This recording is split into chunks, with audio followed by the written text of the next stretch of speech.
Hey, this is Joey, and I'm glad you all are able to join us for our Showing Trajectories lecture series. This evening, we're going to be having our Building Communities lecturers speak with us. And tonight we have Mary Cantu is going to be going first, and then we have Frederick Luis Alomado.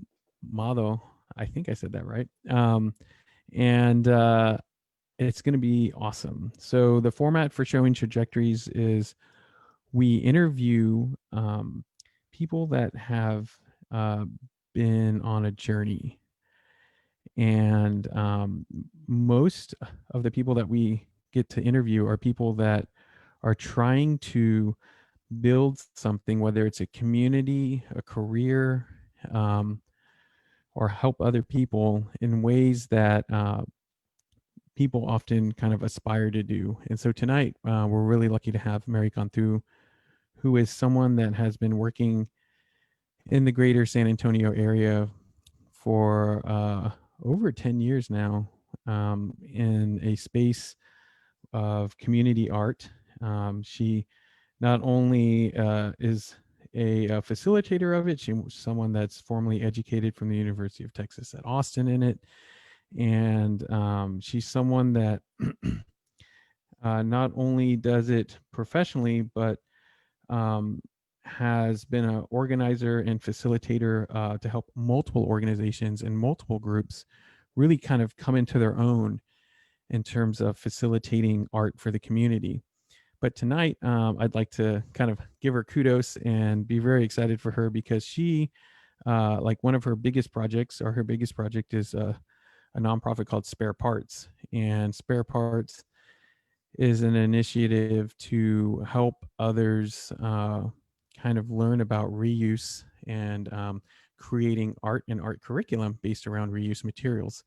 And so it's really kind of cool to have her here because, in addition to her having founded this nonprofit, they literally during COVID were able to secure a space and have the ability to start building this nonprofit out physically. And they've had an office before, but this is kind of just a whole new realm. So I'm really excited to introduce Mary and have her talk a little bit about how she even came up with wanting to get into community art and then taking us all the way to where she is today. So without further ado, here is Mary Cantu. Hi, everybody. May I share my screen, Joey? Yes, Johnny. I have a PowerPoint. Yes, he'll share it. It'll Okay, take 1 second. Okay. Yeah, you should be able to do it now. not yet. Let's see. Host disabled, participant screen sharing. Okay, let me ask him to share it again. Can you try sharing it again? Oh, I got it. Okay, cool. Yay.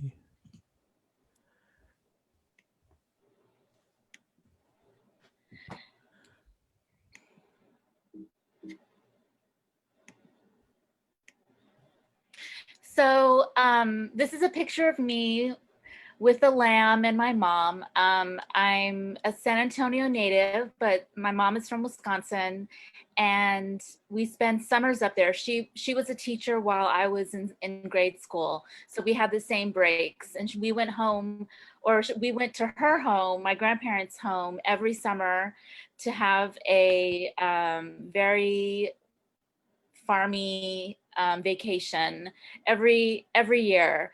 I'm from San Antonio. I went through public schools, and then for undergrad, I went to Mount Holyoke College. And as Joey said, graduate school was at UT Austin. I was always involved in the arts as a kid, arts and sort of environmentalism. My mom's family was set on a zero waste, sustainable culture. Not that they thought it was hip and they wanted to do something for the planet was out of necessity. Since they lived on a farm, everything we ate, mostly, 90% of everything we ate was from the garden or from the farm. And they didn't have trash pickup, so everything was recycled or repurposed or reused, mended, so that we made little to no trash in our daily lives. Fast forward to 10 years from today-ish, I was having lunch with a friend. I had this, what I thought was a dream job. And I was given no money for supplies. What the job was an advocate, arts education advocate position. I ended up really getting involved in the arts and culture in San Antonio. And this job was an advocacy position for the city, but there was no materials, or I just was given a table for a desk and was told, go and support the arts education community, go help teachers, go on your way, advocate.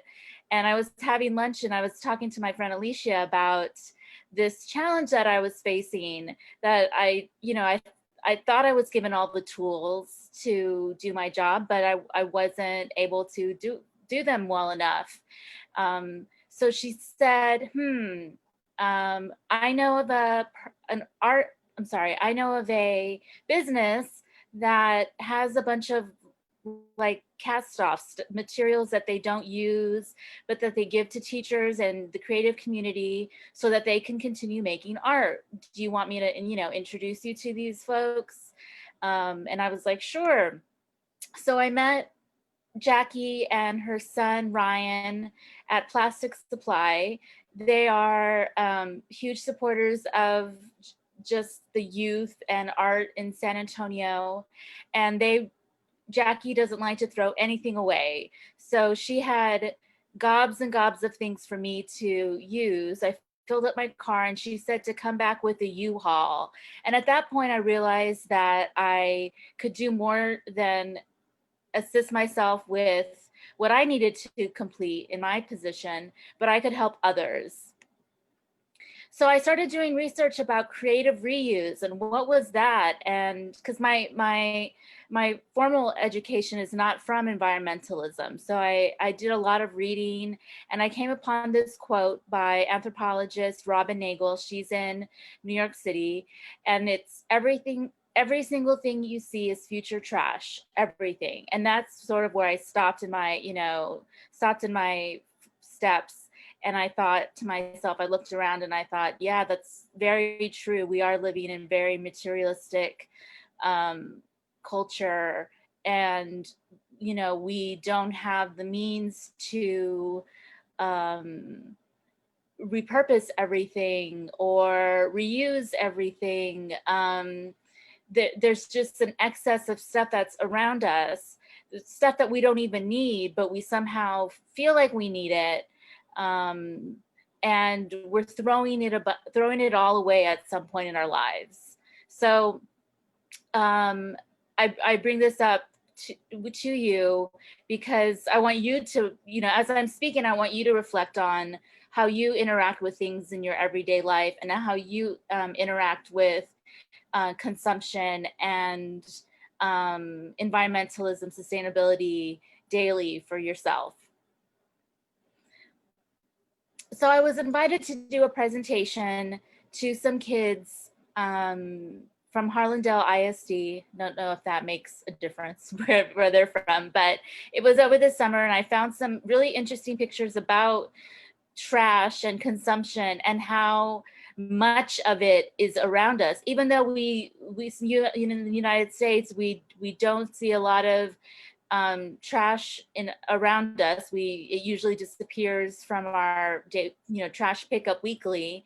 It exists and it's horrendous. So I showed the kids this photo of TV and computer keyboards to show how technology is so swift these days, and how as a result e-waste is a huge problem. The banana the plastic covered banana photo is just silly. It's ridiculous. Bananas do not need to have a, uh, a what do you call it, packaging. It already comes with its natural packaging. And t-shirts, I'm sure we all have a drawer or a closet where we have tons of t-shirts that we get from different events and happenings, and just through, you know, every day, or, you know, buying them. But it takes about 1,800 gallons of water to grow the cotton for one t-shirt. So whether you think your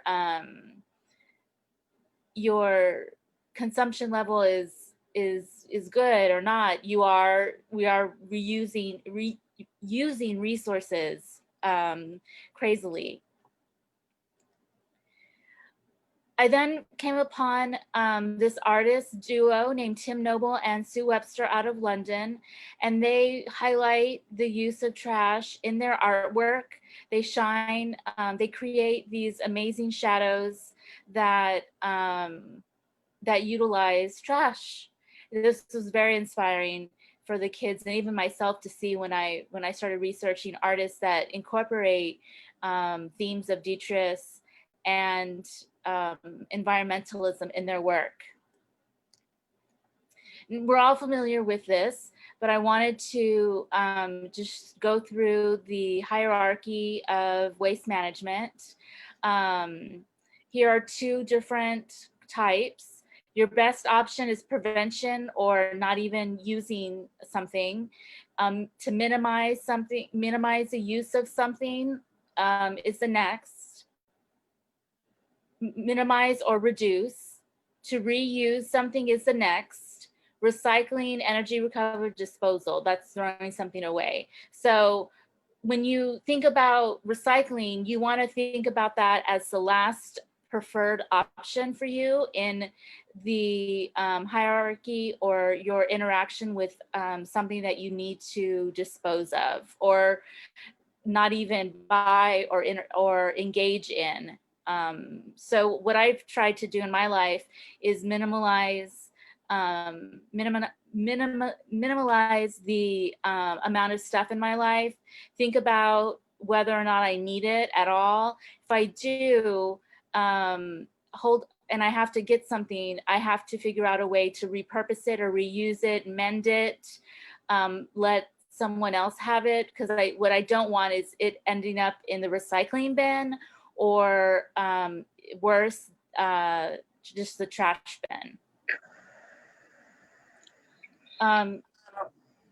Less than 1%. I'm sorry. Oh, okay. Less than 1% of all plastic bags are recycled in the US. So when you think about going, and I know a lot of you already go and to the grocery store with reusable bags, this is something very simple that you can use on a regular basis to minimize the amount of plastic in your life. And with artists and their creativity, not sure if this would be a comfortable dress to wear in the summer, but you can fuse those plastic bags together and make another type of material. You can upcycle it. And in this example, one artist has created a dress out of it. This is a beautiful chandelier, and the kids were really impressed by this because if you look closer, it's huge. It's made out of eyeglass lenses. And they're sold out. These chandeliers are sold out of Boston. Again, something very, very beautiful was made out of things that would have normally gone into the trash. So that day with the kids that I had to work with, we made some really neat abstract conceptual art and had a fabulous time. And I explained to them that this was all supposed to go in the trash, and they were like, Miss Cantu, this was going to go in the trash. This stuff is so cool. And I was like, yeah, but we saved it, and now we're making art out of it, and we're helping the environment. So because Jackie told me to go back and bring a U-Haul, I thought my position would be best utilized, since I didn't have any monetary resources. I would create a fair for San Antonio area teachers that would be a collection of materials and supplies for their classroom, all pre-loved materials. And by pre-loved, I mean stuff that people don't want anymore. Maybe they've used a little bit and don't need it. Then we would also have a resource fair. So we would highlight all the arts and cultural organizations in town by having them set up a table in this cafeteria. We actually got a school to sponsor us that summer. And in the cafeteria, there were all these arts and cultural organizations there to offer programs and free opportunities to teachers in their classrooms. So this wasn't a one-person show. It was community members coming together and planning it all out. And that's when Spare Parts was founded in 2011. We had people videotaping us, and because this was such a different idea for San Antonians, they, you know, a lot of them knew about what reuse was, but they didn't know about creative reuse. And they, you know, we forced them to, the community, to take a look at what they had around them, understand the need in our schools, because as y'all know, a lot of teachers spend their own money on supplies. And we let everyone know that we could use the stuff that was sitting around their homes and their businesses and their agencies for that summer, for them to give all that stuff to us so that we could give it to teachers and students. Those are the folks who really needed it. So these were some of the materials that we collected. And that was the day of, and it was free for teachers to attend. And here's a video here. Let's see. The video of the day. Hi, I'm Rose Garcia, and I work for SISD at Smith Elementary. And I think Spare Parts is a great organization, a great idea, because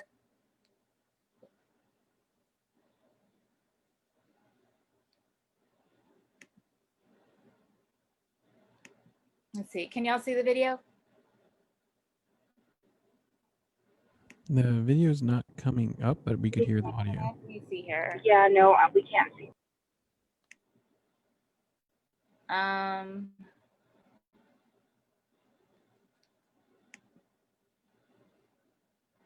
Hold up.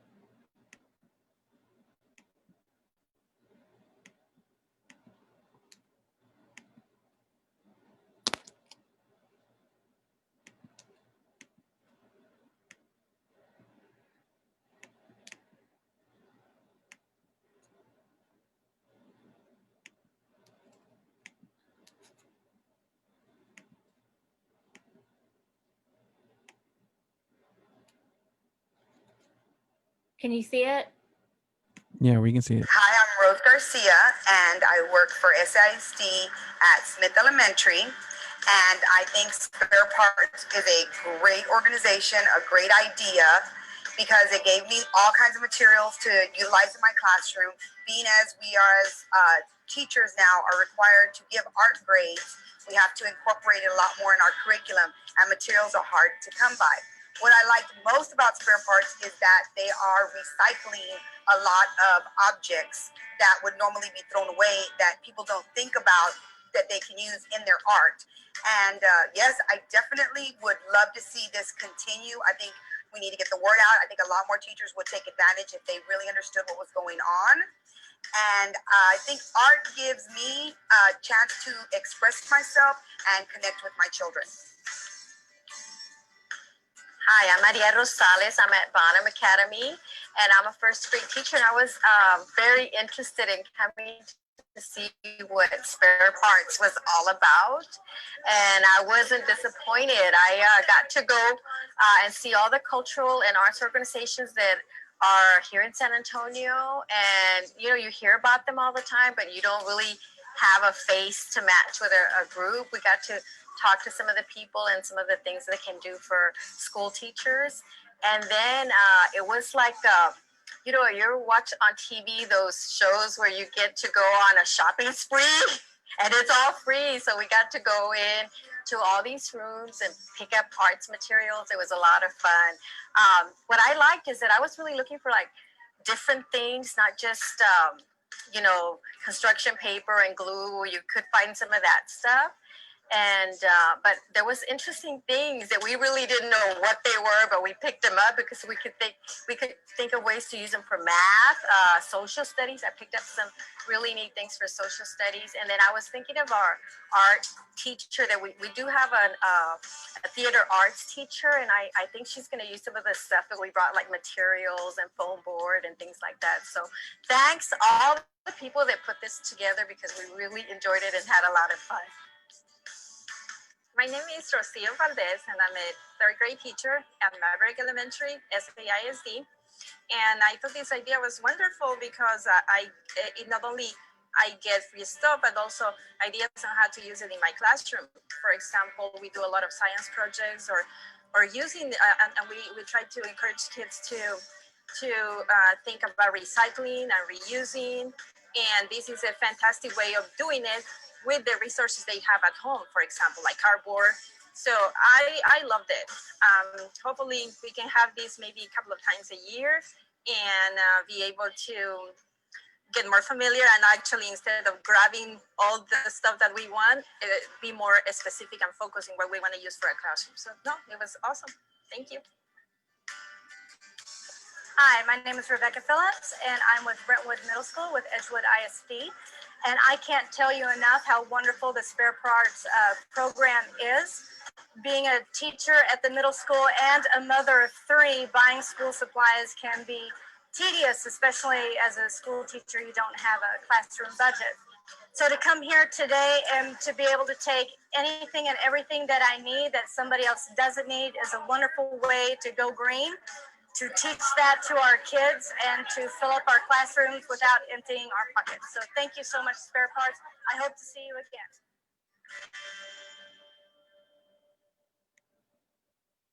Great. Let's see here.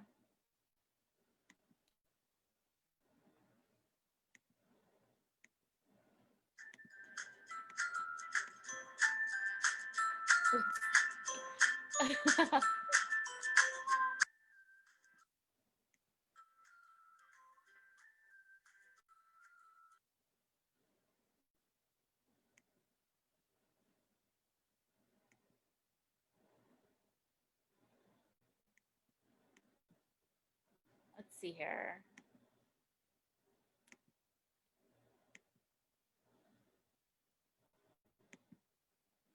This is, so as Joey mentioned in the introduction, we started with just a committee and really no place to work from. And Spare Parts has been very flexible in terms of how it engages and sets up shop in the community. So we were really thankful that summer to have school host us, but you know, school was going to start and we weren't able to stay there through the summer. I mean, through the fall. So the next school year, and so what happened was this giveaway was our cornerstone sort of event that everyone knew about Spare Parts through.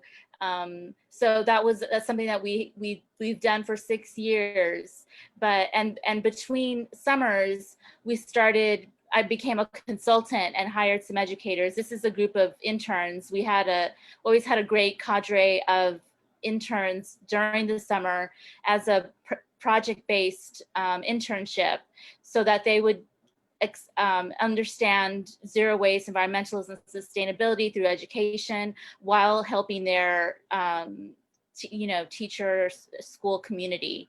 So as a consultant and hiring educators, we were asked to go to schools, events, another happenings to create art with folks that utilize this philosophy. This was, I think, our second giveaway. This is something that I also live by. Trash is a failure of imagination. Aaron Kramer, and he's in Southern California. He is a fabulous artist. While learning about creative reuse, I had the opportunity to talk to and visit centers all over the country, and in fact, as far as Hawaii and Scotland, and to see what their reuse centers look like. And Aaron Kramer was someone I contacted, and he was extremely helpful, and he invited me out there, and I actually stayed with his family and visited all the reuse centers in Los Angeles. And got to visit his studio. It was pretty amazing. I'm very grateful for his support and guidance. These are just some photos from one of our reuse programs called Remix, where we go out and get invited to do this, just a one-time event. And these were using the vintage beads and bric-a-brac paired with those strips of borders that teachers use on bulletin boards as crown bases. So it was a really fun activity. And this is my most favorite photo from that day. Here was another event that we did through KLRN, our local public radio station, Sci Girls, a science. We were invited to present and make with girls in San Antonio. So this sort of what we were encroaching on was working with is the intersection between art and science. I never thought I was never good in science, but it was pretty neat how the community saw us, interpreted us, and then invited us to participate in their programs. This is another important graphic that I'd like to go through. Inside it says, rethink, be mindful of your consumption, your relationship with things, and your relationship with the earth. And around that, this is like almost the waste management hierarchy. Refuse, don't consume what you don't need to. Reduce consumption of energy and materials. Reuse, share with others, find new uses for old objects. Repair, fix or upgrade your objects rather than throwing them away. Regift, share and be a part of the gift economy. Regift is okay in this context. Recover, energy and materials recovery, and upcycle. And then the last, what we want to do is close the loop and remake through recycling. Another program, do you want me to talk about Mini Art Museum, Joey? Yeah, that would be awesome. Okay. I will say that someone, Anthony Ramirez, posted up that he really likes what you're doing, and said that he's from a family of educators from El Paso, Texas, and it's really inspiring to kind of see what you're talking about. So I wanted to share that with you. Oh, good. Thank you. Thank you. It was one of those sort of, I had a position, I had to figure out how to work, had to solve the problem of, or answer the question, how do you advocate for arts and sustain arts in San Antonio? And the way we did it, the way I did it was through environmental education. This model exists all over the country and the world, and to help teachers and classrooms out is an honor. It's an honor. Speaking of that, Gabriela Santiago and we were brainstorming one summer while we were doing the spare parts giveaway, and we talked about the frustrations that some teachers have when trying to plan a field trip to a art museum. It's not always easy to find the funds or the time to go to a museum. So we created this a new museum called the Mini Art Museum. And I'm gonna show a video. It's something that Joey Lopez put together, and it talks a little bit about what we do. Let's see here. Can y'all see the YouTube? Sometimes the You most may need memorable to re-switch over the screen like you did the Okay. last one. Yeah, yeah. It's all good. That's PowerPoint. It just does that sometimes. There we go. Okay. I forgot I made this. This is cool. Okay. Yes, you did. Sometimes the most memorable and impactful art adventures come in small packages, and that's what Spare Parts accomplished in 2013. Spare Parts, San Antonio's creative reuse arts organization, founded the Mini Art Museum to bring the fine art museum experience to schools and the community. In 2014, the Mini Art Museum was honored with the Contemporary Art Month Award, and in 2015, San Antonio Magazine recognized the Mini Art Museum as the best program to introduce youth to the art world. What is the Mini Art Museum? The Mini Art Museum is a traveling contemporary art museum that exhibits miniature fine art from artists across the globe. We paint the inside covers of binders to create gallery walls and partner with curators to host engaging exhibitions. When you visit the Mini Art Museum, you can see every type of artwork, just like a regular museum, but just on a smaller scale. Our museum fits on an 8-foot table. The Mini Art Museum Fine Arts experience includes installation of the Mini Art Museum, docent-led tours of the Mini Art Museum, magnifying glasses and gallery guides to visitors to view artwork up close and personal, a creative art-making workshop inspired by the exhibition, and a miniature gift shop to take a memento home with you. Please follow the Mini Art Museum on Instagram and Facebook. To bring the art museum to your school, event, business, festival, or birthday celebration, please email us.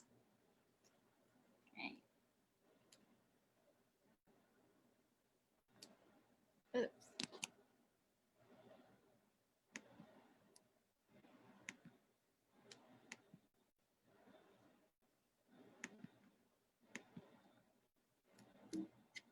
The Mini Art Museum is proud to have an internship program that garners aspiring art I think educators your autoplay kind of kicked back in and there. art Autoplay is administrators on. It's and gives okay. them hands-on experience with running an internationally recognized museum.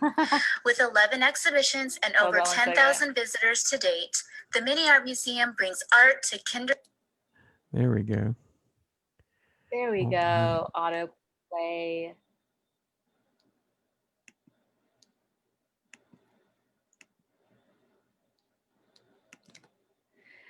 This is an exhibition that traveled to Colombia, South America. I was honored to be invited to travel to South America to visit Colombia. The exhibition was called Controlled Burn, or La Quemadura Controlada, and I traveled it all through part of Colombia, which was incredible. The great thing about the Mini Art Museum is that the exhibition, most of the exhibitions that we create can fit into my backpack.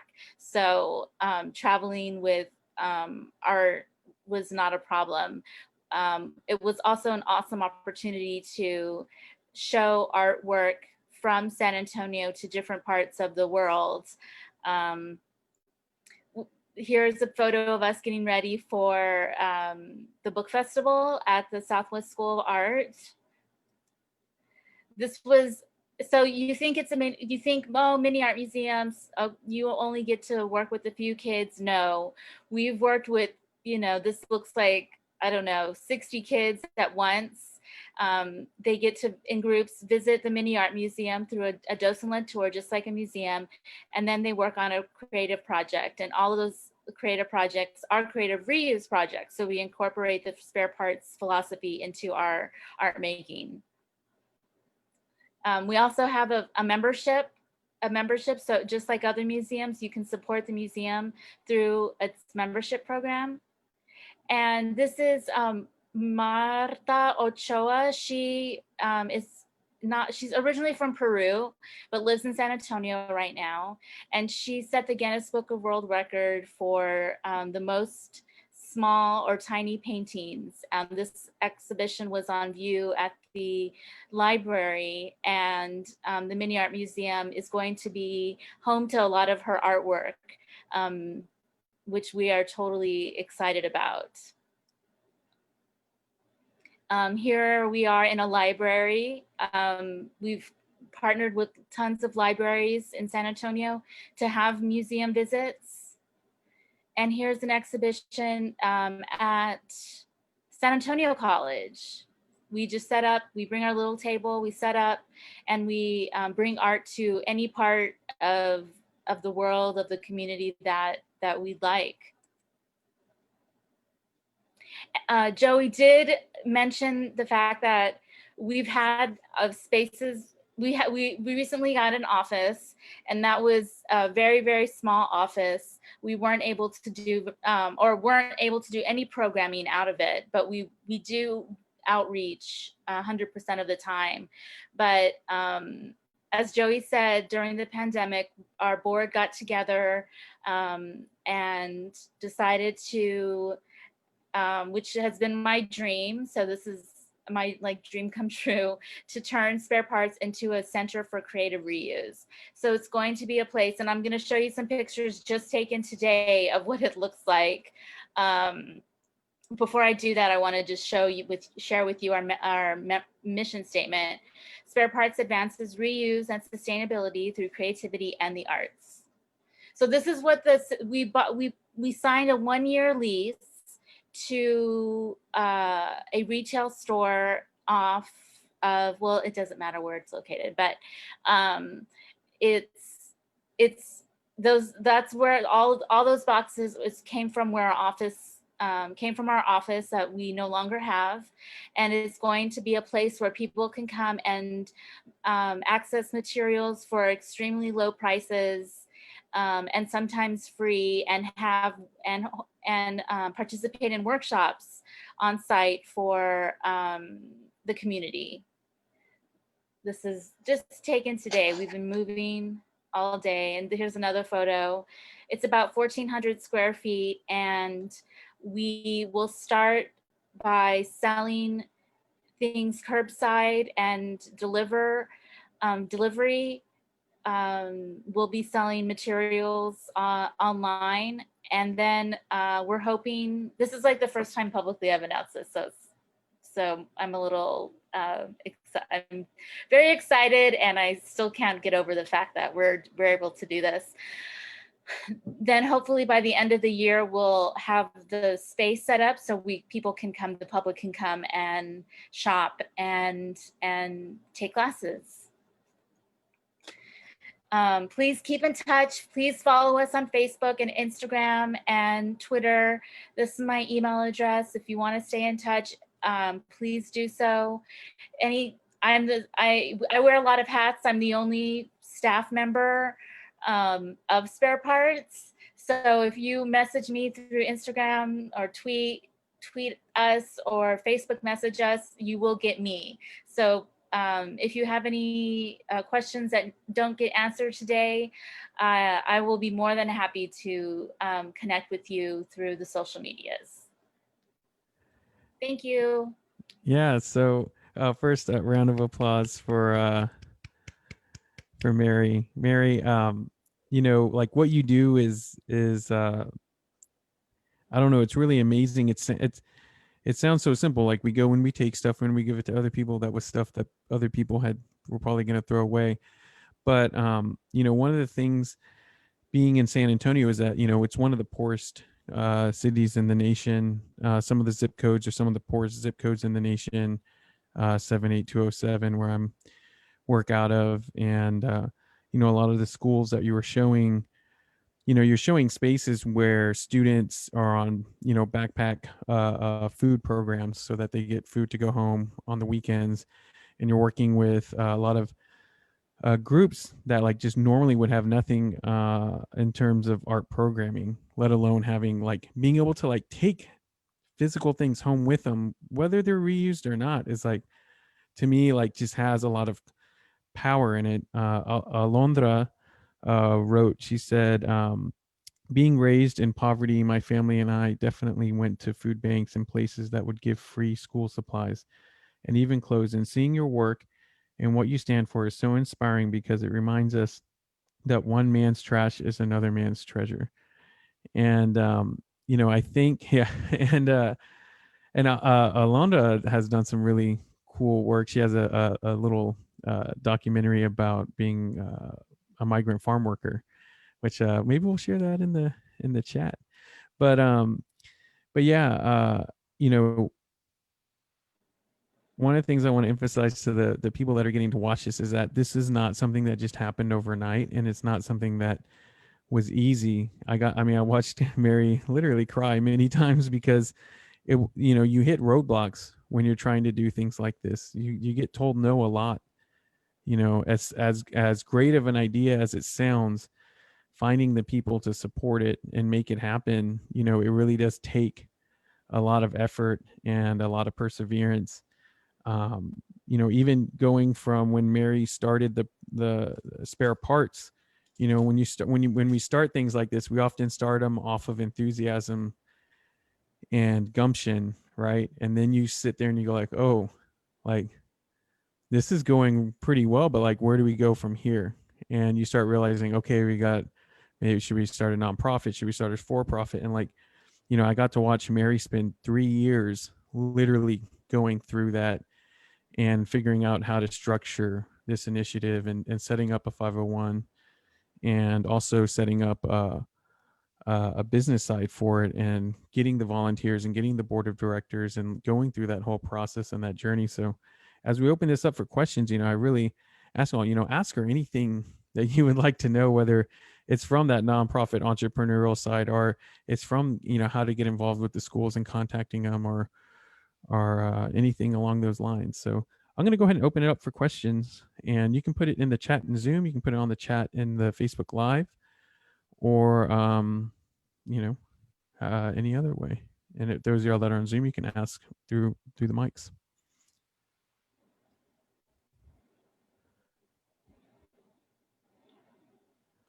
So let me see. Hey, are you still doing work at the elementary schools and stuff like that? Yes, we always get asked to go to the schools. In fact, we just got asked today to go to school. Now that we have COVID, things are a little bit different. That's how I was going to follow up, is like, how are you handling it now? So we are transitioning to online teaching.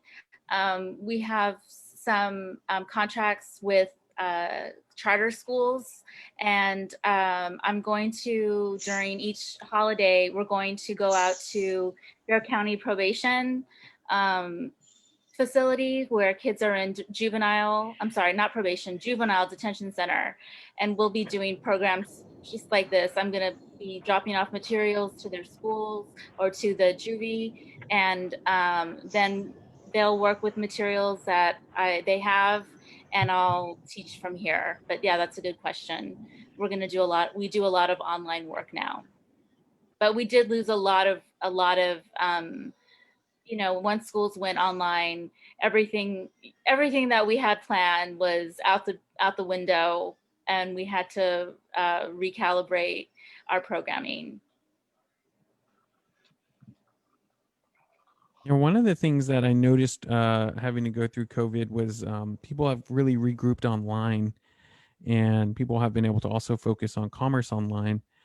And it made me think about your store and how, one of the intangibles I think that Spare Parts has is not just the fact that they have all these materials, but that you all are like curriculum, I don't know, seamstress or gods, or I don't know how to put it, but like basically, yeah, like y'all are like magicians with taking materials and putting them together and creating curriculum. And I could see how you all could like literally sell packages like that to send out to people, just like you're dropping them off. Yes, no, we like to use the word MacGyvers. All right. I do have one more question. I feel like, sure, I mean, I've known you guys have been doing stuff for a while. I've known you guys for a while. What do you guys need most right now, as in terms of like volunteers or supplies or resources? Yes and yes. You We're need all sending of the out an above. yes. Tomorrow, I put together a constant contact email asking for materials and for materials. But if you email or message me through, like I said, any avenue, I can put you on a volunteer list. Well, Louis, what do you do when you're not online listening to presentations? Working. I work like 70 hours a week. Oh my gosh. So for those that don't know Luis, Luis is he he runs a Cocina Mexicana, Sabor Yeah. Cocina Oh, we ate Mexicana. there. Did we not eat there?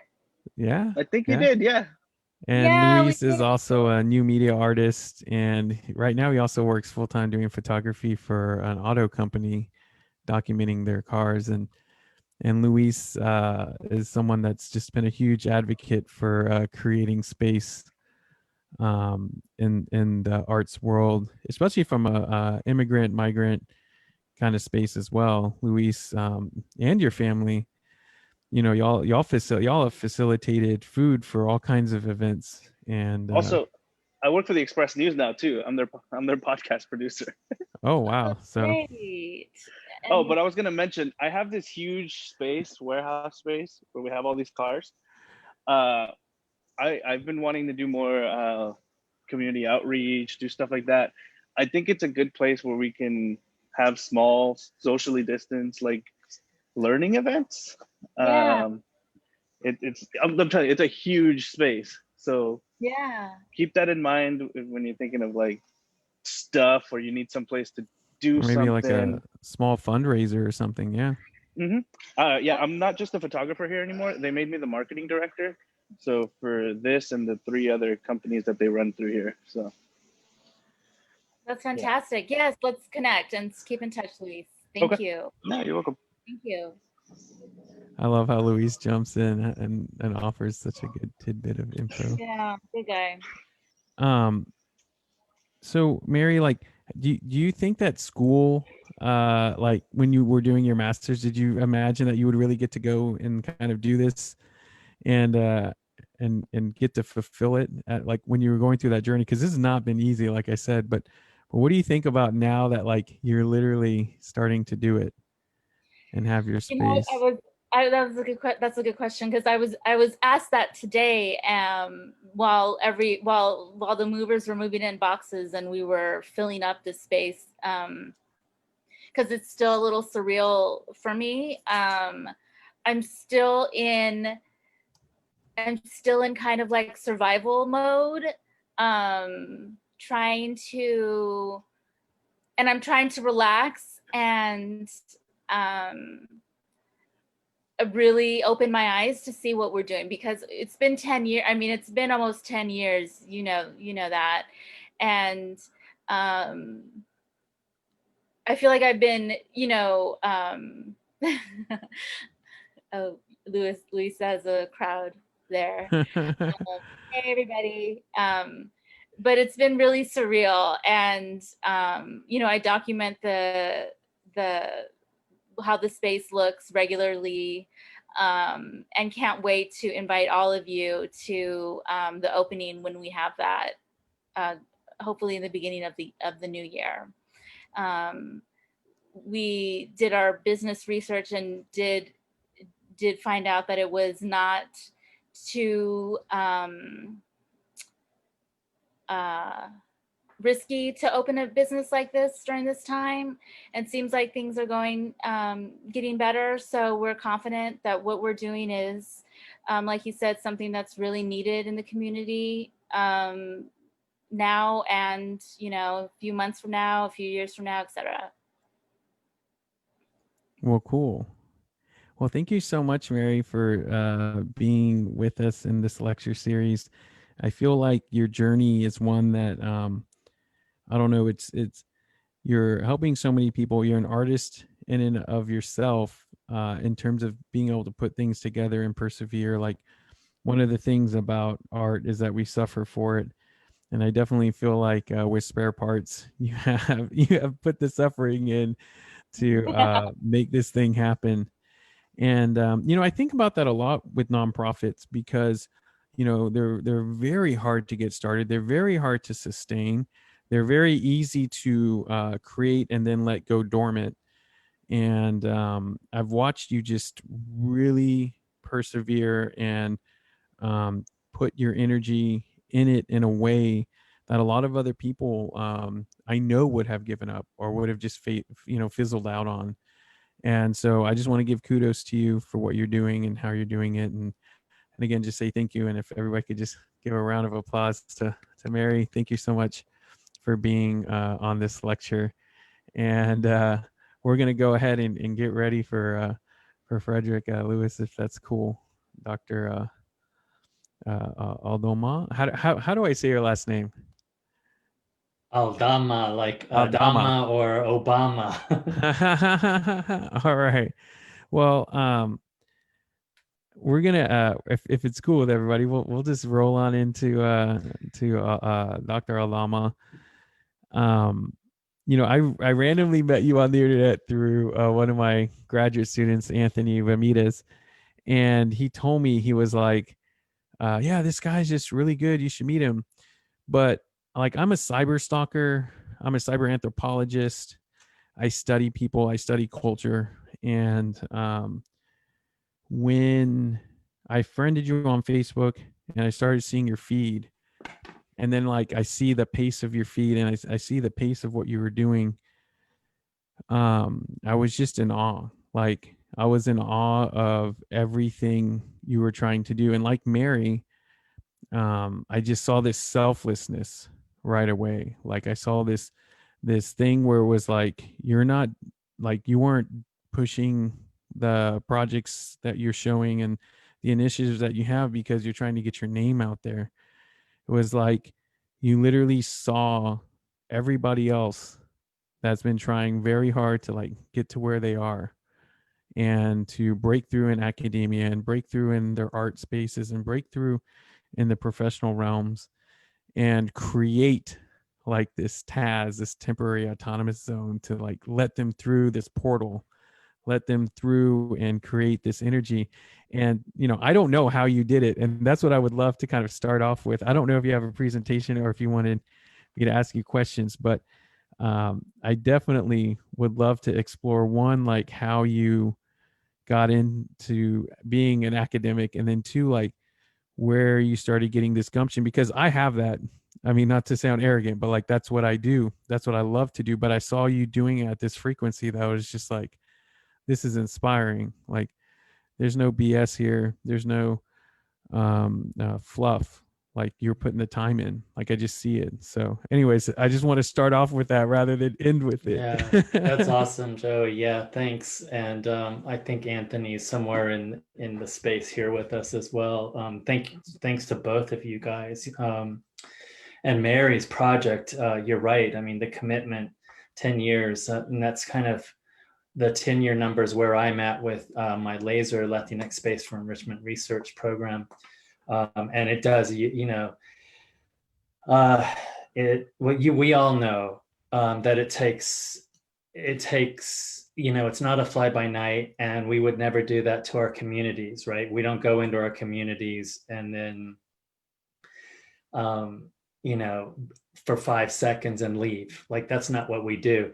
I've had people come to me and be like, tell me, how do I do this? Can I come to like some of your hubs in the city? And like, I want to see how you do it. And I realized that they've got this like missionary kind of thing going on in their brains. Like, they're going to go and save us, and they're going to go for 2 seconds and then like feel like better about themselves. And I'm like, you know what? This conversation done. See ya. Yeah, this is not what it's about. And then, meeting Mary just now and listening to her journey, and that's where it's at, right? And it's amazing. I'm absolutely amazed at what she's doing and what she continues to do. And I can't wait to get out to Texas to see what I can do with you guys. I am going to share my screen because it's, there is something here for us, just visually. And here we go. We are lift off. So yeah, so I'm sharing this screen because yeah, it actually, your question, and this is this, I'm sure we all have this. It's pre us, right, Joey? It starts before us. It's like, you know, we really dig a little bit, it's like, yeah, no wonder the guy does what he's doing, you know? My mama was 18. She grew up in East LA and in rural part of California. Her dad was a real bigot. He was Irish American, and he married my abuelita from Guatemala, from East LA. Catholic church brought them together. And anyway, my mom had heard all the stories about the Guatemalan family, got on a bus when she was 18 to go down there. She got off in Mexico City, fell in love with the city. A part of her just really opened up, and she stayed, got a job typing, met my dad, had a family. Things didn't work out with him. Moved us back to California. But my dad, I was about 5. My dad, I would get letters from him. I knew him really well through letters and everything and stories. And he was that generation of young person, worker, high school student that saw his friends get murdered in the Tlatelolco 68, October 68 mass murder when the Mexican government rolled in the tanks. And he became a serious hardcore activist. And when I got to know him a little bit more when I was about 11, visiting him in Mexico, there was something about his passion and him wanting to make a difference. My mom also, when we returned back, we were told not to speak that dirty Mexican, hit even with rulers and stuff. And my mom put herself through Cal State Sacramento to get her teaching bilingual teacher's degree so she could go into the school system and make a difference. And so, yeah, when you kind of look at the roots, it's not surprising.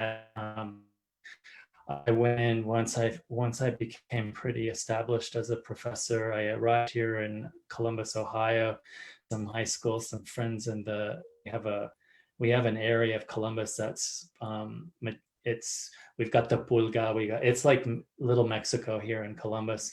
And I just talking to families and the kids, and here we have this huge, amazing institution, the Ohio State University, and there was no the Latinxes from here in our communities were told that it wasn't for them. They were told it wasn't for them straight out. And the stories, and this is nationwide, we get, instead of suspensions, we get expulsions, right? Instead of detentions, we get suspensions. We know the story.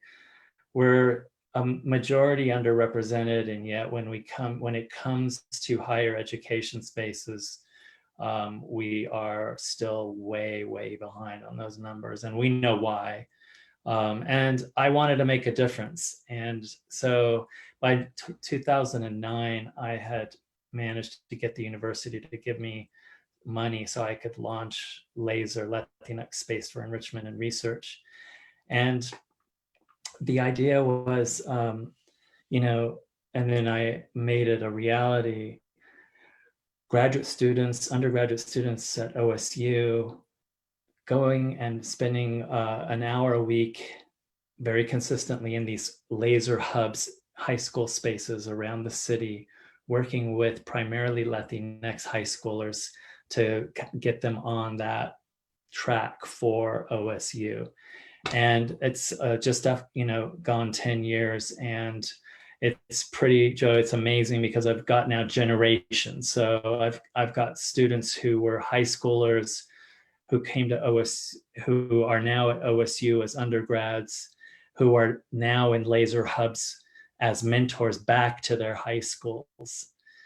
So, this jamming, and, it might not be OSU that they end up at, but they 100% of them end up in college, and the hubs are different places, different kinds of things that we do. We have Columbus Global Academy, where it's predominantly Spanish. It's a kind of immersion system where the idea is that recently arrived Latinxes go here, and then they transition over to another high school.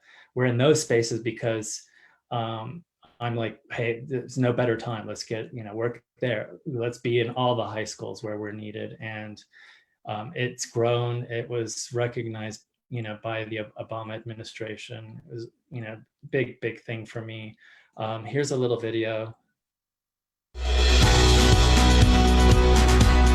Laser Latinx Space for Enrichment Research, where we here at The Ohio State University work with high school rising 9th through rising 12th graders, Latinx high schoolers in the Columbus area.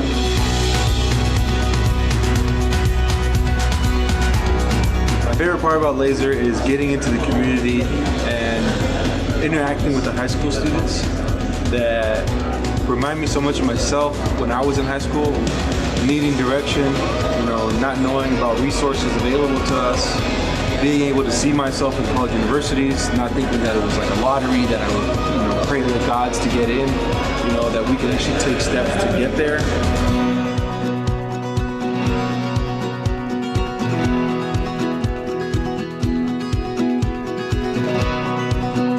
We also have signature programs.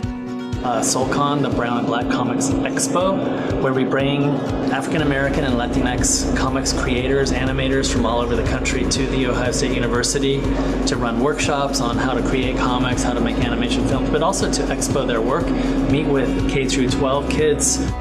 In the spring, we have a big signature event called Latinx Role Models Day, where we work with community partners like Cardinal Health, Nationwide, Hispanic Chamber of Commerce, many other community partners that give their time to come to campus at OSU, meet with Latinx high school students, workshops with these community members, and they get to understand personal journeys, overcome obstacles, and make connections for internship programs. And she talked about how the personal statement was kind of a game changer, right? Because it is the one part of your college application where you get to have voice and say who you are. We have hubs in high schools all over the city, and coordinators, graduate students, undergraduates, mentors working in those hubs, in those particular spaces to get the students thinking of themselves as college material, thinking of themselves as people that belong on a college campus like The Ohio State University. By working with community, we build community on campus.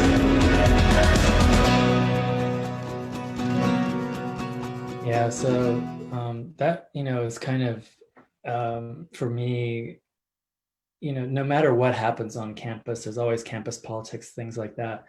And I'll tell you what, Joey, that stuff never even it's like a little mosquito because I have laser. It's like, it doesn't, I'm changing, me, others that are involved in it, and it really takes like a village, are changing lives, every day. And yeah, so, all those funny, petty politic things that go on in departments, I don't even notice anymore. This thing is so significant for me. I have parents that kind of, they'll stop me in the street and be like, gracias, Adriana, she's now at Bowling Green. And I'm like, I don't know who you are, but I'm so glad you came over to say hello, Latinx Role Models Day, as I mentioned, that's a big day in the spring. I'll tell you, OSU, with all its resources and all the things that it could do, I arrived in 2005 and it didn't have any of this stuff. Big university like that, and it didn't have anything, that was, that was there every spring or every fall, that was there throughout the year. The thing that's different too about Laser and say some of the education programs, because the education school does do some of this kind of work, is that our the spirit of Laser is to go to these spaces and to reach the students wherever they are, but to bring basically a college curriculum to them. So, we're not trying to work in with a teacher and tutor. We are bringing knowledge, we're bringing creativity, all of the kinds of things that we generate on a college campus into these spaces. In other words, we're treating our Latinx high schoolers as they should be treated, like smart, creative people, right? And for me, that's like a big difference to some of the other programs. And the other programs too, a lot of them are fly by night, or people, like you said, trying to make a name for themselves or something like that. This is our role models day. This is the day that I bring around 500 Latinx high schools to the campus. And I'm telling you, the campus, people's heads are turning because we have 52,000 students on our campus.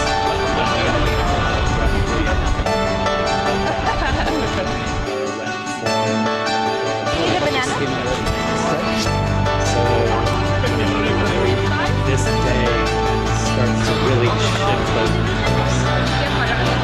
It's a day that I look forward to. It's a day that's special for our students. It feels special.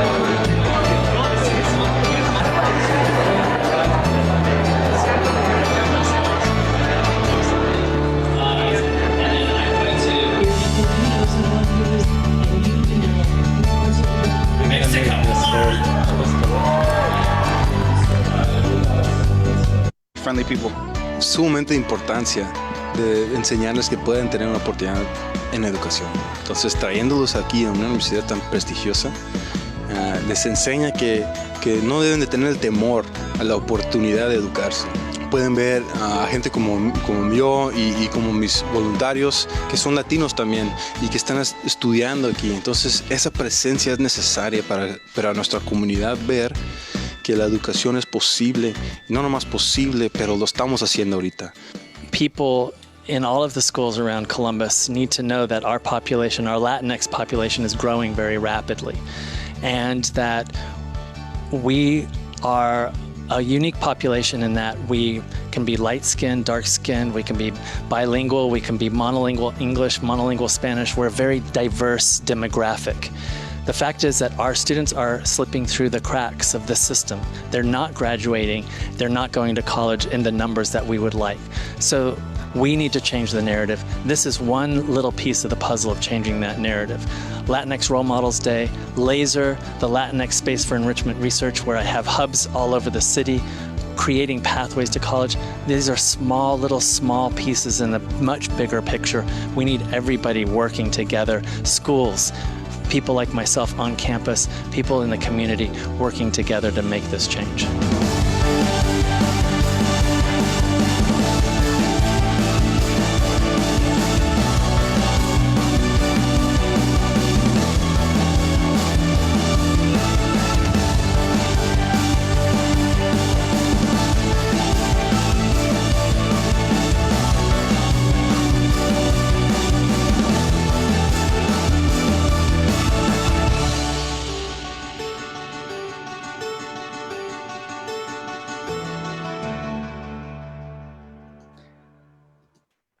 So there's another thing that I created too, Joey, which is called the Humanities and Cognitive Sciences High School Summer Institute. And it's a week-long program. Of course, with COVID, I had to do it as a virtual space. But one of the other important things for me is to get our kids, our students, to understand that there are opportunities during the summer. I understand that, a lot of our families, everybody has to throw down to make ends meet. But this is a program that I created where everybody, the free lunch kids, everybody, the backpack, weekend kids, they come and I give them, a scholarship to come for the week. It's 9 to 3. And it's a way for them to actually be on campus, to learn from professors in the mornings, to be in labs, to really get that experience. But it's also something that they can put on their statements and their, this is the kind of thing that, wealthy kids are constantly, they have access to this stuff, right? And they're the ones that are getting the college spots. And, part of changing the narrative is also equipping our students with knowledge, but also, this kind of stuff that they can put on their resume. The other thing that I mentioned is, well, let's look at this video. It's kind of nice. Here, this is my,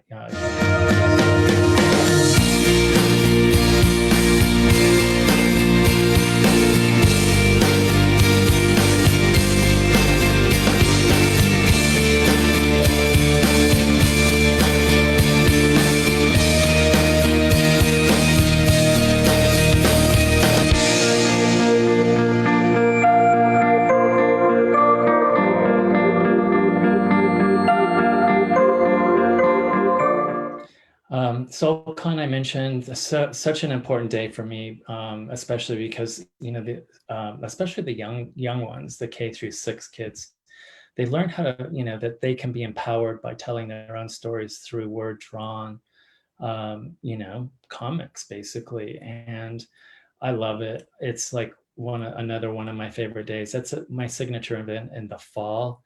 So Role Models Day is in the spring. This is in the fall. This just gives you a little bit of a taste of SoulCon every year.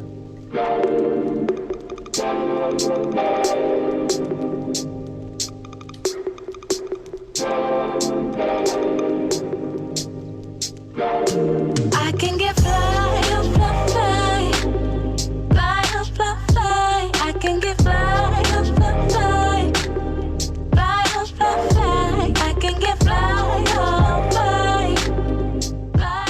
The graduate symposium, it was really interesting because we had a lot of people doing analyses of comics, and also like I presented on a comic that I created. So having the conversation move between creators and people who are studying comics was super interesting, and we all kind of got to the same point. From there, it was just a process of thinking about how do we bring professional scholars and then student scholars together to get them to talk about their work. Not only snapshots of current research projects, but also just in general what it's like to do work related to comic studies. I think something I do like about SoulCon is how much emphasis there is in the community, and like the fact that you all bus kids to here, and like sure we're selling comics and stuff like that, but it feels like it is like very much about like giving people like all of these resources and stuff like that, which I really appreciate. Well, at least with my experience while the other expos, it's phenomenal, just a group of talent. You get to learn more about the other voices that are pervasive out there within the cartoon culture, but you don't really get to hear in the mainstream. So this gives everybody a chance to be heard, and there's a lot of talent out there. I think it's being ignored by the mainstream, if you will. Being here in this space has been really great because kind of the more mainstream, like larger Comic-Cons or just fan communities in general can be kind of hard for people of color and like from like marginalized backgrounds. So I think having like a space, particularly like SoulCon, has been really great because we don't have to like explain like cultural nuances and things like that, and we can talk about like other issues besides just kind of like our overarching like gender and race. Comes to areas of visual narrative, visual storytelling, comics, film, and marginalized communities.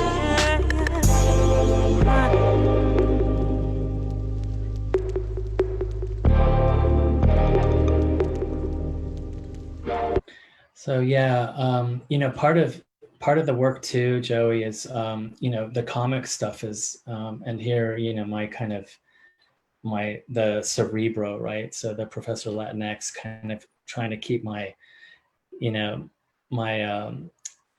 kind of keep all of us in the big picture, right? But yeah, tons of comics. I published a bunch of books on this. I think, it's been great for me here in the academy to be able to do that kind of work. A lot of that work is really calling out all of the destructive, racist, shameful kinds of representations, misrepresentations of us that are out there. Here's some just quick examples. I mean, like we can't just have a tecate, it has to be a cold Latina, right? Video games like ethnic cleansing, where you get scores, you get points by shooting Latino, Latinas crossing the border. We can't even have a Mexican chocolate without the abuelita also being like, hot, sweet, spicy, and steamy, right?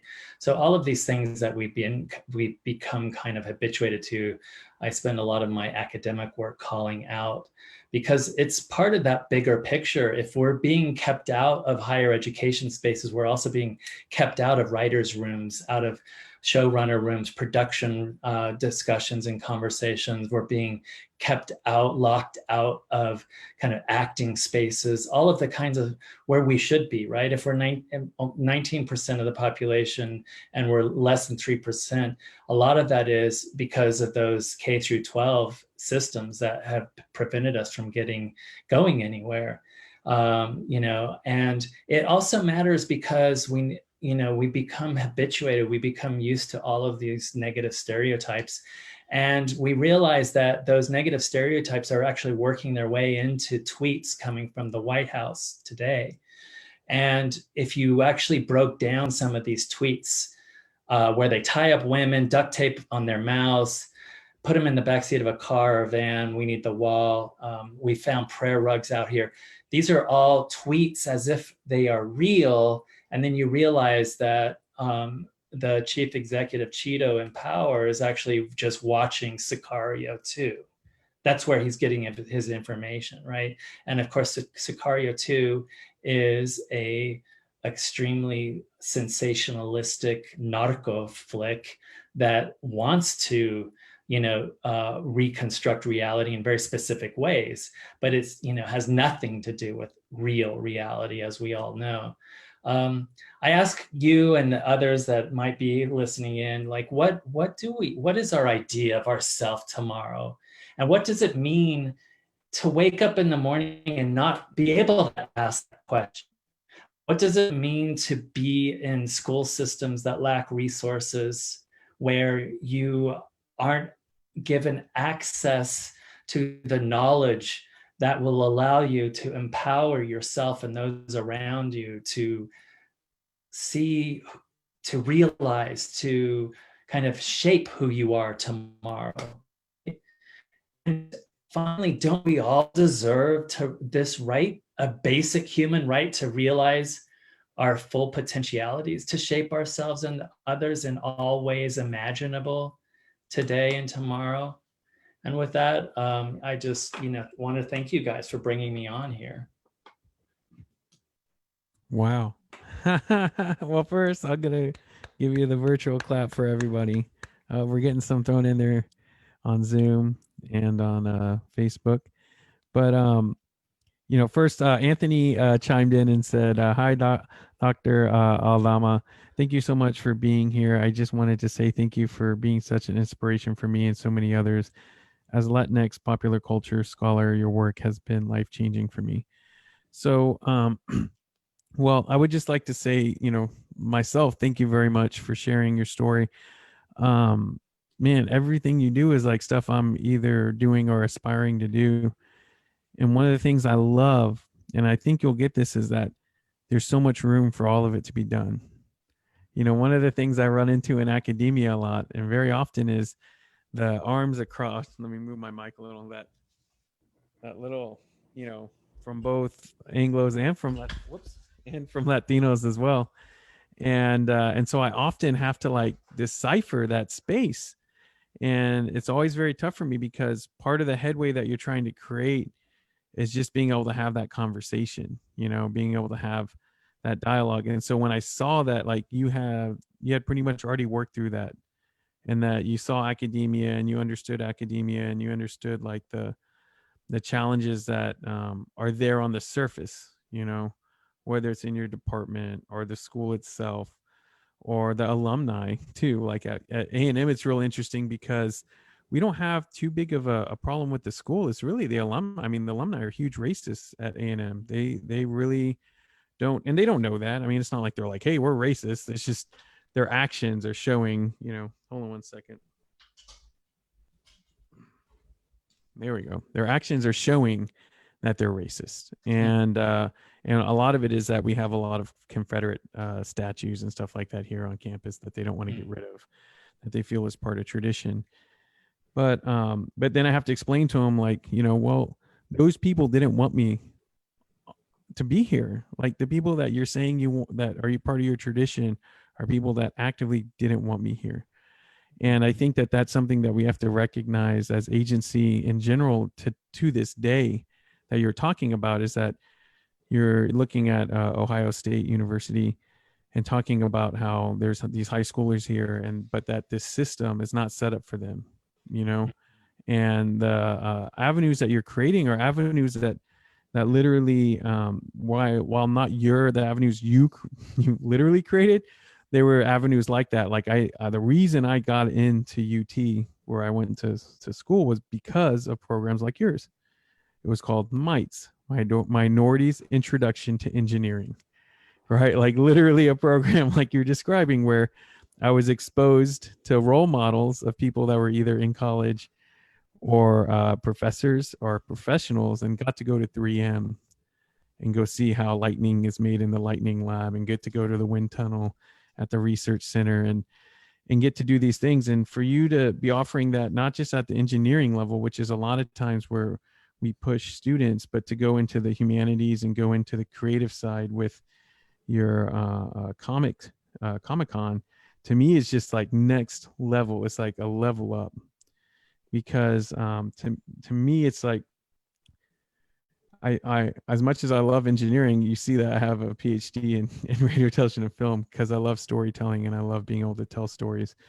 And your ability to see that, to me, is just really, really insightful. Like it's getting people to be able to tell their stories, equipping them with the ability to see their agency. I know I'm making a statement right now more than a question, but like, I just wanted to let you know that, because I'm at year 2 and I'm in year COVID, and this is what we have right now. Like literally, this talk series is our initial kind of start. Like our department, I told them about it and they ran with it, and they said, we'll give you as much funding as you need. And I was in awe. I was like, thank you. Like, this is cool. Yeah. They understood it. And I've had diversity and inclusion.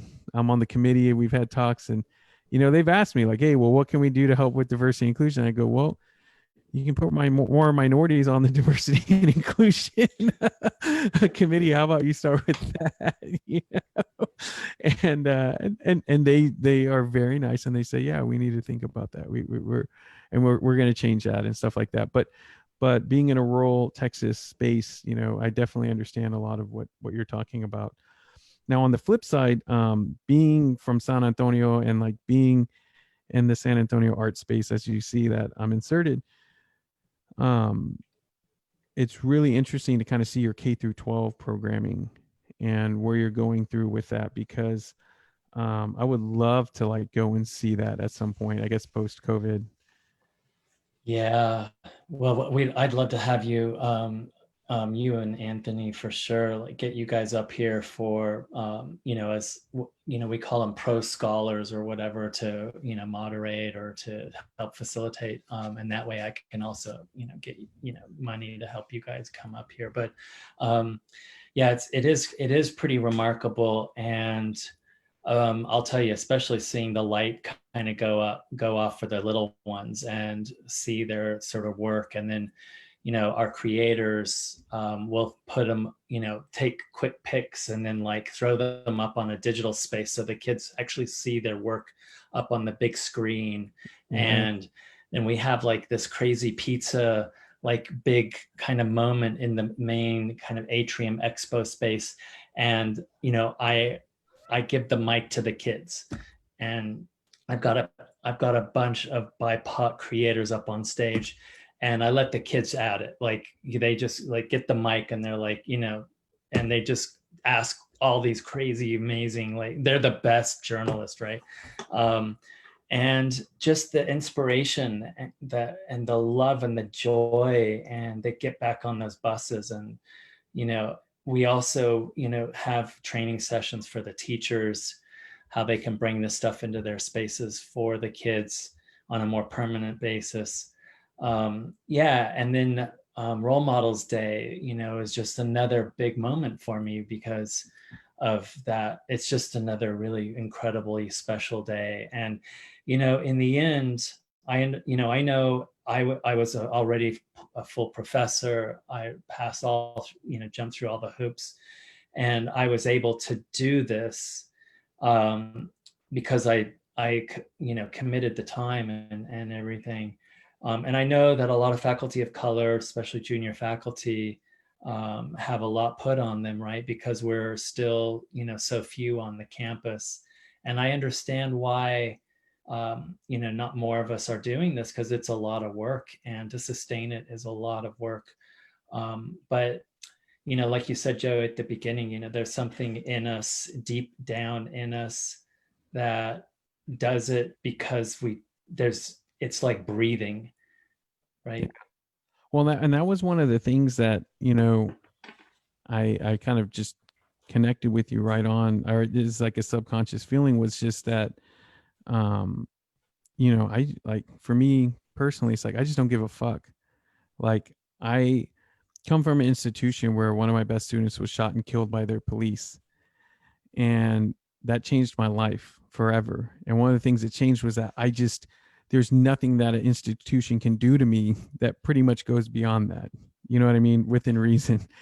And so when this time around, when I started at Texas A&M, I came in and just said what I wanted to do.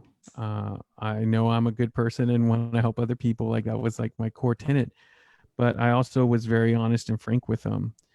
And it kind of really led to being able to create a rapid space to build up, because I was in a space that people like not only heard what I had to say, but like actually respected and started running with it.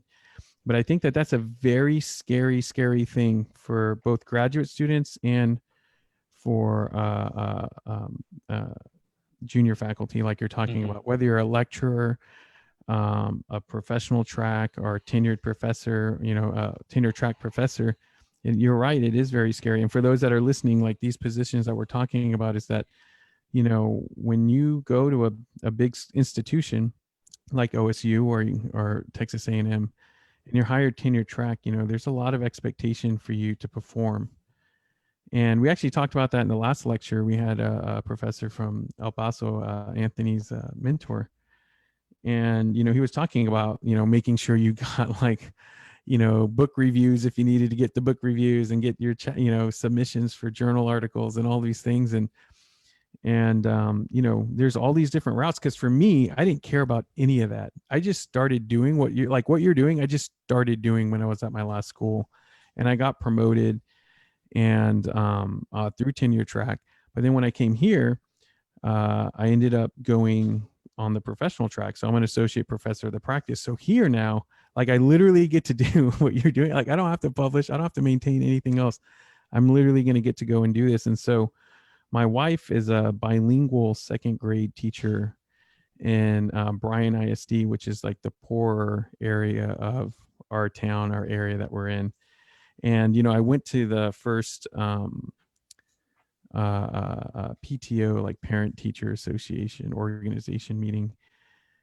And, I was like the only parent, and it's predominantly Latino, African American. And I asked them, I was like, what do y'all want to do? Like, what do y'all need? And they're like, well, we need $1 million. I'm like, okay, well, what do you need it for? When do you need it by? And they were just like, oh, it was a principal. And she was like, well, I was just kind of joking. I'm like, oh, well, no, seriously, like, what do y'all want to do? Because like you're talking about is that we're now in a position to be able to afford people that power, Yeah. It's really different. So it's like, I'm interested in kind of how, like, where did you start? Like, kind of talking about that, like, where did you start, like, getting in with the schools? Like, what was your in to the community? How did you build those relationships? Yeah, that's a good question. And also, there's another part of that comment and question, which is there's a lot of money out there, right? And people need to, it's like you need to point them in the right direction and then they're going to write a check. It sounds crazy, but it's true. Like, you know, one of the things that I really wanted to do was create internships for our undergrads here on campus that were in the laser program as mentors with some of these Fortune 500 companies in the area. And once I went and pitched this to their diversity officers, and they understood what I was kind of getting at, that this was a really proactive way of changing the kind of the face of their workforce, which was otherwise very white. Hold on just a sec. Do you need to go out, buddy? That's my little doggy. Yeah, it happens. Look, proactive pipelines in ways that, everybody's going to win. And at the same time, can you write me a check as I leave the door? Because you can write this off and you need to write this check. And I'll put you on the advisory board for laser, and I can use this money to, help bring a couple more busfuls of kids for Role Models Day and stuff. So, also knowing how to talk, knowing how to show other people that might not see it, why we matter, why our communities matter, and kind of, that's the story, right? It's like you said, it's like telling our story in ways that they get and will be willing to support in a deep way. And so there's that. And then at the same time, of course, I'll tell you, the first couple of years, it was going into the high schools, me, and just, meeting the kids and bringing some of my students from school and getting them signed up right there on the spot, and getting counselors and teachers to commit, and growing it from there. And then one school hears about it and another school, and then people know that it's a real thing and that it's not something that just disappears. And before you know it, it's a real kind of institution in the positive way, in the positive sense, in Columbus, Ohio. And I have parents and high schoolers who email me, get in touch with me, asking, because they don't have a laser hub at their school, how they can get involved.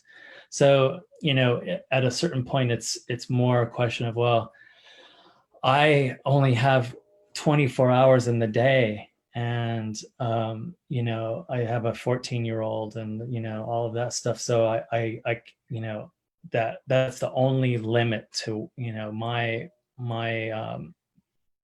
commitment. But otherwise, it's everything that I think and believe in, and that I do, and that I practice. And it's what I think and do when I wake up and when I go to sleep at night.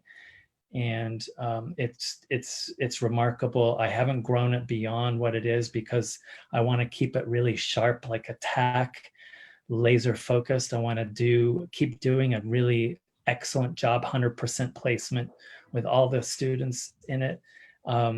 There's a bigger demand, but I know that it might start to kind of get loose, and I might lose it, or I might lose one student if it gets too big. And I'm not willing to do that. Wow, that's really powerful, to be honest with you, because it's like, thinking about the quality of the programming. But I also think that, like you said, it will lead to people wanting to help you, because you are showing like an earnest due diligence and kind of like an ROI in a Bourdieu's kind of way in terms of social and cultural capital, not just economic, and showing how you can have this community impact, literally. So wow, that's cool. I want to circle back because like you talked about your parents being really influential, but I wouldn't mind hearing like how did you decide like from a high school student to go to college and then to go get your professional degree or your PhD? Yeah, so like you, there was a program we had in California at the time. We had affirmative action, and I was in a rural part of California, and my mom was a high school teacher. We weren't poor, but we were definitely. I mean, she was a public high school teacher, Yeah. right? And single parent, and the school was under resourced. All of the things that would normally kind of knock us out of the game, out of the playing field. And I was a generation still where we had affirmative action in California, and there was that one teacher. I think we all have that one teacher, and they were like, I can see you kind of going one way or the other, but you gotta like pick your path, and I think you can do it if you pick this path. And I got into Berkeley, UC Berkeley, and like a lot of us that kind of come from working class families, the first thing that we think of is like a doctor or engineer, because that's what our parents have said. And I did that for about a year, did all the like pre-med stuff, and I was really unhappy. And at the same time, I was taking a literature course, a really early in the morning literature course. It was like world literature. We did like things that I'd never even heard of, like Greek literature and Roman literature and ancient Rome. And I like just it blew my mind. And I'm like, I want to be that person who's teaching me right now. And I went up to her and I'm like, how do I do this? Like, how can I become you? And she's like, well, you have to go and, get your PhD. And, it's like, it's a long haul. And I'm like, well, I'm sold. Like, and at the same time, I also worked at the Cesar Chavez Center. I was starting really getting into writing. I decided I would work there as a writing tutor. All of the spaces that were important to me and the people that I wanted to be with. And I'll be honest, Joey, I worked my tush off, because I had to, like a lot of us, we had to catch up and then like move ahead all at the same time. Like I catch up and be ahead of everybody in order to like get that spot to become a professor, right? And so I did. I just busted my ass and got into Stanford and just busted my ass some more. My first job was CU Boulder in Colorado, which is a great first job, but I could tell that there was a real there was a white guard there, old school, and I knew that they had a ceiling for me, and I read it like on the writing on the wall after my first year. So when OSU called me, I was already tenured in my fourth year, and said, "Do you want to, take a look and see if this would work?" I'm like, "Yeah, I'm be there tomorrow." Nice. I think Anthony has a question. Did you want to ask a question, Anthony? Sure. Hi, Dr. Aldama. How are you? I'm good. Nice to see you, Anthony. Nice to see you too. So quick question. As you know, I'm a huge fan of your work, and I have actually a couple of your books here with me because I just finished my comprehensive exam. Which ones do you have there? I have Real Latinxes. Talking And I Brown. can see you've been reading that one. Okay, nice. Talking Brown, and then the OG, as I like to call it, Your Brain on Latino Comics. Yeah. But I also have Border Graphics and a couple of other of your work. And then Chupacabra Charlie's back in El Paso. But I was curious, you have all these different projects, including Laser, SoulCon, all these books that you've written and research that you published, and you also do podcasts and video cast series that you talk to different scholars within popular culture and media. And you even did a documentary on your book on Latinx superheroes, another book that I have in the back over there. But I was curious, like, in your opinion, as a scholar, and what do you believe is the future of academia and academic work for you? Wow, yeah. Yeah, sometimes we spend so much time just trying to make sure that everything gets done in a day. We forget about tomorrow, right? So right now I'm finishing up. Well, I just sent to the publisher a big volume.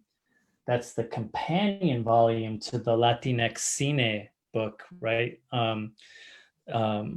In the 21st century. Well, it's Latinx TV in the 21st century. So that just literally, like, what's today? Tuesday? Yeah, Monday, yesterday. I'm working on a podcast with Peter Murrieta, who did Wizards of Waverly Place, and he's on the show Mr. Iglesias. We're launching a show in about 2 weeks that I'll make sure you guys kind of know about. It's Mighty Peter and Professor Latinx Talk Latinx Pop.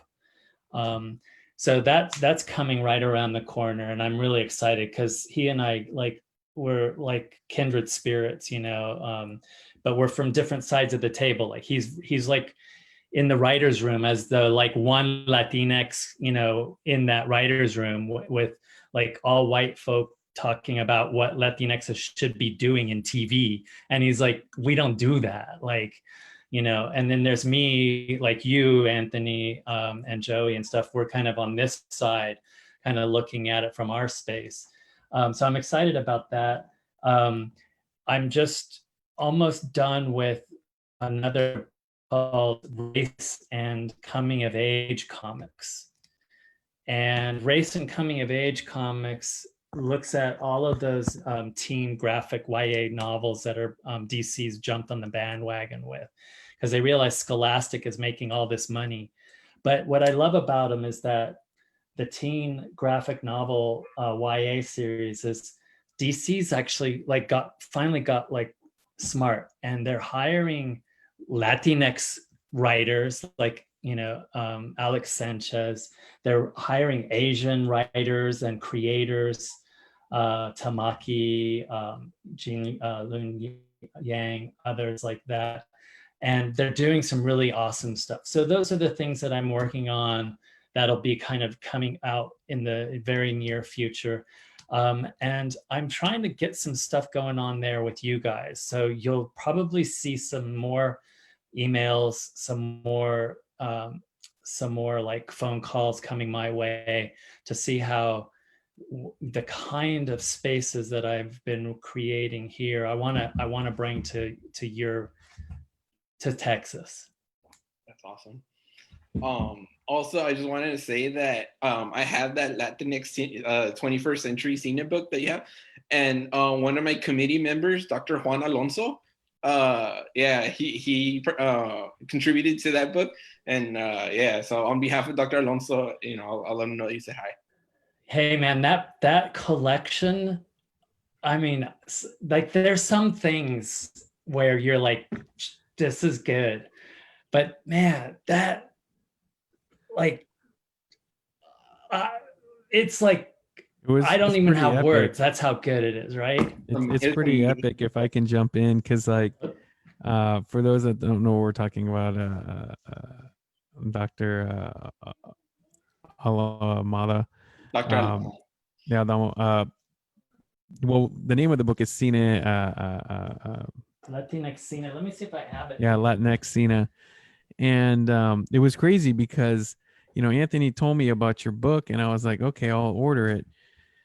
And I order it, and I look at the table of contents, and I'm like, dude, these people taught me like as graduate assistants, like Henry Puente and Hector, and because Savervi taught me 316 at UT Austin.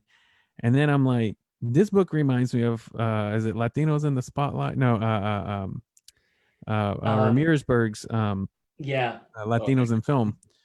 Yeah, because I worked with Charles Ramirezberg like on the book. Like literally, I helped him get all the screen captures, and we talked about what it's like to be Latino, and I had taken his classes and stuff like this. And it was truly like interesting to hold the text in my hand, knowing that I also have, the one from 20 years ago, and to get to see this generational thing. But what really put me in awe, and I love Charles Ramirezberg, but like what put me in awe was that this wasn't just one person's perspective. This is a collection of perspectives on this topic. It got to open it up that much more, and for us to see that many more perspectives. And that was one of the things that I really felt, kind of tied building community together, is that a lot of community, maybe in just one space, but the reason I'm so blown away with your work is that you're doing it at the academic level too. Because like one of the questions I was going to ask you, kind of to follow up with Anthony, is that, how have you been able to, how were you first able to break into publishing and get confidence behind it? And then two, like, how did you figure out to open up that door to others? Because I have had world-renowned professors that I've worked with, and I love them, but they weren't able to do that. It's hard. It's very hard. And it has nothing to do with like being good or bad. It's like, it's a talent. And so that's why I ask you, because it's something that I really think is valuable. How were you able to kind of get that stride yourself? And then two, how have you been able to like figure it out? Yeah. So the first answer would be, so one thing that was really remarkable, I got a postdoc at Stanford before I got my first job.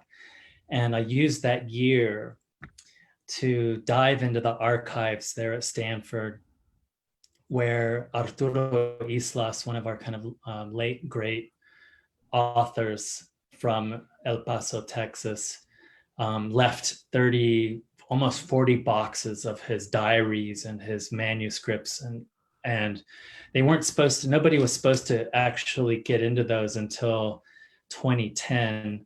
But I convinced the executor of the estate that I would be the right person to write the biography. And so I did all the archival work, and then I wrote that book, and I revised my dissertation into a book during that year. And it was a gift that year, because I wasn't a full-time junior faculty with everything kind of laid on top of me. I was a postdoc, and I was able to basically get 2 books written. So, and then this is a Texas story, because I sent my more academic looking book, not the critical biography of Arturo Islas. I sent the theory book to Duke, and because they asked me, and I sent it to them, and I got about a month later, I got one review back, and it says, yeah, it's good, revise this, and yeah, publish it. The second review, the editor at Duke sent it to me. It was one line, and it said, if you publish this book, I will never review for you again. So the editor showed it to me, because he's like, I can't take it anywhere anymore. I can't even send it out to a third review, because I can't tell you who this was, but basically it would make a really bad relationship with this person who's really high up. So I was at a Ford Fellowship conference. I got a Ford Fellowship to go to Stanford. And there was, lo and behold, Theresa May from the University of Texas Press. And I told her the story. And she said, you don't even have to tell me what your book's about. I want it.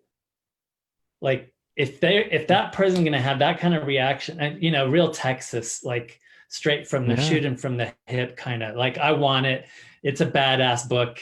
Obviously it's badass. I don't even need to read it, you know? Yeah.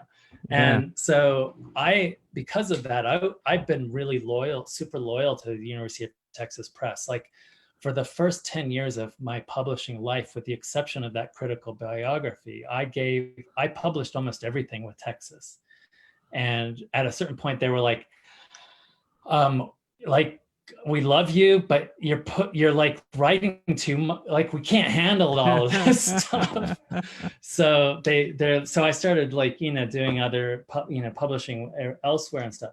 Okay, to your other point though, Joey, this is a really important one.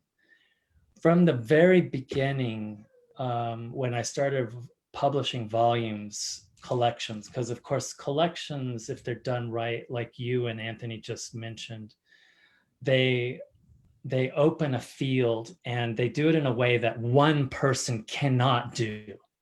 Like I could never do Latinx Cine because how can I be Juan Alonso and me and, you know, et cetera, right? It's just impossible. I've got like, yeah. So you get all these amazing people, but along with it, I want to make sure you guys, you know, the new generation scholars always have space in my books, in my special issue journals, wherever grad students have a place in my scholarly space, right, that I'm clearing. And I've known that from the very beginning when I first started doing this stuff. And it's interesting because this is another Texas story. I offered my Robert Rodriguez book, The Cinema of Robert Rodriguez. The University of Illinois wanted that book. And I said, you can have it as long as you publish the companion volume, right?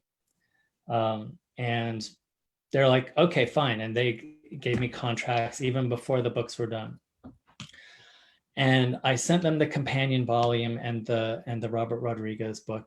And the editor wrote me this long email, basically berating me because I included graduate students in the companion volume. The second I read that line in the email, I put the email in the little archive folder. I didn't keep reading. I broke all the contracts. F you, took it over, and I gave it to Texas, where I should have taken it anyway because of Robert's connection to Austin. And they published both volumes. But I will, if I ever have anybody tell me I can't publish you guys, fuck them. Fuck them all the way. And like, it's, it's just, yeah. That was one of the hardest things I always faced, not myself, because I don't know, for whatever reason, I always knew I was an outsider and never going to be accepted. I was always okay with that. But what would always frustrate me is I would have so many talented colleagues, whether in graduate school or in academia currently, that are writing and publishing and not getting published, that because of these gatekeeping tactics. And when I saw like that, you're, like I said, like you're creating this TAZ, this temporary autonomous zone, this space for people to be able to break in through the gates of academia and go up the ivory tower, and you literally like helping them get in. It like sent a signal off to me, and that's why I wanted to ask you that specific question, because the story you tell me is not surprising to me in the sense that like I know that's what it takes. But to see someone doing it is a whole nother level. And so I know what you're talking about, Joey. I commend you for doing it, because it's just tough. Like for me, publishing, I was the kind of person I was like, well, I'll just go self-publish. Like when people told me I had to publish and have articles, I was like, okay, well, I'll start a blog and I'll do my whole dissertation on it. And people were like, what? I'm like, yeah, I'm going to do my whole dissertation. And you know what? I'm not going to have a bibliography. And they're like, well, you can't have you got to have a bibliography. You can't not have it. And I went into the UT like formatting, when I went to go do my dissertation, they were like, where's your bibliography? I'm like, I have none. And they were like, okay, we've been waiting like 20 years for this. let's do this. That's cool. Yeah, Like we'll yeah. work with this. But like you said, it there's a lot of other people that are going to sit there and, like you said, just close that door. And it's Yeah, amazing to hear that we you've need had. more people like you, Anthony, others, um, who, you know, we're clearing spaces, but we still need to stick our necks out, and we need to keep sticking our necks out until things kind of right the side up again. And if you don't have that, maybe, you know, go somewhere else, because, you know, if you don't have it, I don't want you taking up room. Like, Yeah. you know, we got to keep doing it, and we got to keep to lift the boat together. And that means having the courage to you know, to say no. Well, and And I think it's kind of one of those things where, like, at least me personally, like, I've already told, I told people at work, I'm like, I'm leaving at some point, not because I'm too good, but because I have to keep creating room for people below me. We need to move people up. We need to, like I have to be active in my own agency in this space and understand that, like, I'm taking up room, and if we're going to be graduating this many PhDs, then we got to be moving. If we're gonna play the system where we let all these students take out all this financial aid and take out all these chances, and we need to create the chances. It's on us. And I'm not preaching to you at all, because, like, you're someone that's actually enabling people to be able to get a PhD and to pursue those things and get published and get seen. But I've just seen in academia, I've just seen so many people take it for granted that they have these positions. And yeah. Or, you know what, sometimes, Joey, I see people that have been beaten down for so long, and I'm not saying we haven't, yeah, but they're, you know, sometimes it's just like somehow we just, like, we survive. There's something about our personalities, and we're like, you know, we don't cower. We stand up, and we know what's right, and we know what's wrong, and we know what needs to happen, and we make it happen. well, cool. We're running up against our time, but I want to thank both you and Mary for giving your talks. I had no idea, to be honest with you, how close y'all ran together in terms of this community building. We came up with this title, and I was thinking about you more as like an academic community builder, and I knew you did this work, but when you presented it and showed it, and Mary presented it and showed her work, I saw, like, this connection that was really serendipitous, but also professional. Like, it's inspiring to see the journeys that we go through to, one, not just get through our own journey of going to college and helping our families and ourselves, but watching others literally do that in an effort to be able to go do it for a lot of other people and give other people that opportunity. So I just want to thank both you and Mary for being on here. And we look forward to collaborating with both of you all in the future in terms of A&M. I am working on developing a relationship to go do programming in the schools. So we definitely need to talk about that, because that is something I've been talking with my undergrad and graduate students about. And when COVID happened, it slowed us down, but, like, we're still planning, and I'm going to be working with my wife's elementary school to start off. And then, just like you said, you got to start somewhere, and then you just start building out and building some relationships. But yeah, I can't wait to be down there with you guys to do some stuff. And it was really an honor and pleasure to meet you, Mary, and to get to know your work. Really special. And I can't wait to kind of meet you in person down there in San Antonio. Yeah, my imagination is that you all get to do some reuse Latinx comic designs. Oh, there you go. You know what I mean? It's like getting really deep there. Yeah, like, I think it would be so cool to kind of, like, create some curriculum based around that, or action figures, or whatever. But, like, anyways, that's how I think. So thank you all so much. I'm gonna wave us on All out. right. Okay. But all right. thank you all. and y'all have a Thanks. great day. You too. Bye. Bye, everybody. Bye. Bye.